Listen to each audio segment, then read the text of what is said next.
লাভপুরের Jamuna premium league cricket tournament পঞ্চম বর্ষ খেলা শুরু হয়েছে। খেলার শুভ আরম্ভ 7ই ফেব্রুয়ারি থেকে। এই খেলাটি শুরু হয় 5টি টিমের মধ্যে। আজ 16ই ফেব্রুয়ারি অর্থাৎ রবিবার বিকেল 4টের সময় ফাইনাল খেলাটির উদ্বোধন করলেন লাভপুরের বিধায়ক অভিজিৎ সিনহা। বিধায়ক ছাড়াও উপস্থিত ছিলেন বিশিষ্ট সমাজসেবী সুপ্রভাত ভট্টাচার্য ও অন্যান্য ব্যক্তিবর্গরা। খেলাটি ফাইনালে উঠেছেন শরৎ ওয়ারিস ভার্সেস মিশ্র কন্ট্যাকশন। যে দল উইনার হবে তাদেরকে ট্রফি ও 50,000 টাকা এবং রানার্স দলকে ট্রফি ও 40,000 টাকা প্রদান করা হবে। এই খেলাটি জয়ী হলেন মিশ্র কন্ট্যাকশন ও বিজয়ী টিম শরৎ ওয়ারিস। জয়ী টিমের ক্যাপ্টেনের হাতে তুলে দিলেন 50,000 টাকার চেক ও ট্রফি এবং বিজয়ী টিমের ক্যাপ্টেনের হাতে তুলে দিলেন 40,000 টাকা ও ট্রফি। না প্রিমিয়ার লিগ এর খেলা গত কয়েক বছর থেকে হচ্ছে। আমার লাভপুর বিধানসভার অন্তর্গত জামনা অঞ্চলের সমস্ত ছেলেরা এর সঙ্গে যুক্ত আছে। আমাদের সুপ্রকাশ ভট্টাচার্য এবং এখানকার সব মানুষরা আছে।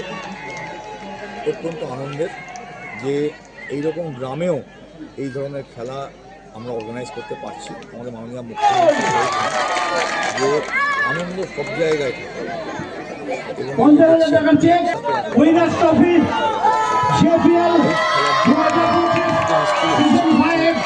সামনে এই ধরনের খেলায়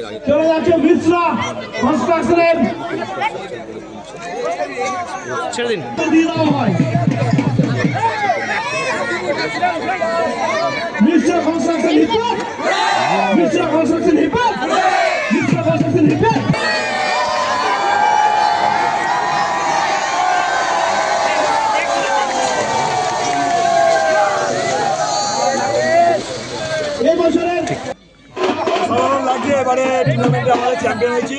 আমাদের যে ওনার ভাই তার হয়ে আমি এসেছি, তা আমাদের ওনার সত্যি খুব ভালো এবং আমরা যে তাকে চ্যাম্পিয়ন করতে পারছি এটা আমাদের কাছে খুবই একটা দুষ্প্রাপ্য জিনিস। আমরা যে চ্যাম্পিয়ন হচ্ছি এবং আমাদের ওনার ভাই সত্যি আমার কাছে এটা এক্সপেক্ট করেছিল এবং আমরা সেটা সেইভাবে আমরা তাদেরকে চ্যাম্পিয়ন করে সেটা আমি করেছি এবং আমাদের তার জন্য একে বলবো কি বলুন। আপনার নাম? আমার নাম হচ্ছে অর্ণব মিশ্র। দমকম বলে এখানে গ্রামের সাইডে ছিলেন। আর ওই ভাইটার নাম হচ্ছে ইন্দ্র, যাকে ইন্দ্র ঘোষ, যাকে আমরা মিশ্র কনস্ট্রাকশনের আর কি ওনার হিসেবে চিনি। তা আমরা চেয়েছিলাম এই টুর্নামেন্টে জিতি। তা প্রথম থেকে আমাকে ইন্দ্র ভাই বলেছিল যে তোমাদের উপর সব কিছু আছে, আমরা সেইভাবেই চেষ্টা করেছিলাম এবং আজকে তার ফল আমাদের হাতে। কেমন লাগছে? অসাধারণ লাগছে, অসাধারণ। এবং এটাতে যদি বলা যায় আমাদের যে টিমমেটগুলো আছে এবং আমাদের যে আরো প্লেয়াররা যারা আছে এবং তারা যে এত ফুল এফোর্ট দিয়েছে তার ফল আজকে আমরা আমাদের হাতে পেয়েছি। না প্রিমিয়ার লিগ এর খেলা গত কয়েক বছর থেকে হচ্ছে। আমার লাভপুর বিধানসভার অন্তর্গত জামনা অঞ্চলের সমস্ত ছেলেরা এর সঙ্গে যুক্ত আছে। আমাদের সুপ্রকাশ ভট্টাচার্য এবং এখানকার সব মানুষরা আছে। অত্যন্ত আনন্দের যে এইরকম গ্রামেও এই ধরনের খেলা আমরা অর্গানাইজ করতে পারছি। আমাদের মাননীয় মুখ্যমন্ত্রী এটাই চান যে আনন্দ সব জায়গায় থাকে এবং এই যে দেখছেন একসাথে এত মানুষ এত সুন্দর খেলা দেখছে এবং লাইভ খেলার যে একটা আনন্দ টিভিতে নিশ্চয়ই হচ্ছে, কিন্তু চোখের সামনে এই ধরনের খেলা এর আগে কোনোদিন হয়নি। মাননীয় মুখ্যমন্ত্রী যেভাবে চারিদিকে ইনফ্রাস্ট্রাকচার গড়ে তুলছেন স্পোর্টস ডিপার্টমেন্টের মাধ্যমে, ইউথ অ্যাফেয়ার্স ডিপার্টমেন্টের মাধ্যমে, তেমনি আমাদেরও পঞ্চায়েত সমিতি এবং আমরা সকলে মিলে বিভিন্ন গ্রামে গ্রামে এই ধরনের খেলা ছড়িয়ে দিচ্ছি। মুখ্যমন্ত্রীকে ধন্যবাদ জানাবো, আমাদের এখানকার যারা অর্গানাইজার তাদেরকেও ধন্যবাদ জানাবো যে তারা এত সুন্দর খেলার ব্যবস্থা করেছেন এবং আমিও আসতে পেরে খুব আনন্দিত এবং সবসময় খেলার এই ধরনের উদ্যোগের সঙ্গে আছি, আগামী দিনেও থাকবো। ঠিক।